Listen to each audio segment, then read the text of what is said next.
मुंगेली शहरी क्षेत्र में विद्युत व्यवस्था सुचारू रूप से रखने के लिए गुरुवार को 10 बजे से 3 बजे तक बिजली की सप्लाई बंद रही, जिससे आम जनजीवन प्रभावित रहा। बिजली व्यवस्था को चुस्त करने विद्युत विभाग द्वारा समय समय पर मेंटेनेंस का कार्य किया जाता है।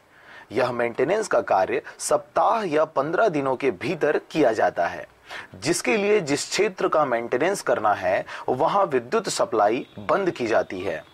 मुंगेली शहरी क्षेत्र में गुरुवार को सुबह 10 बजे से दोपहर 3 बजे तक मेंटेनेंस का कार्य चला, जिसके लिए शहरी क्षेत्र के पड़ाव चौक, गोल बाजार, पुराना बस स्टैंड, पिंडारा कापा, सूरी घाट, शिक्षक नगर, मजगांव पारा, रावण भाटा, साइंस कॉलेज, फोकट पारा, शिवपुरी, शक्ति माई चौक, फास्टरपुर सहित जिले के कई क्षेत्रों में विद्युत सप्लाई बंद रही।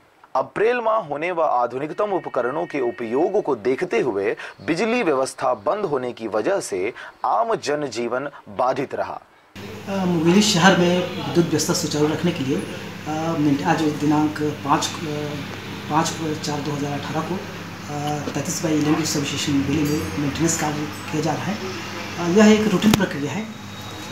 वीकली यह 15 दिन में सप्लाई बंद करके मेंटेनेंस लगातार किया जाता है। मुंगेली से कैलाश कुमार की रिपोर्ट, आरजे रमझाझर।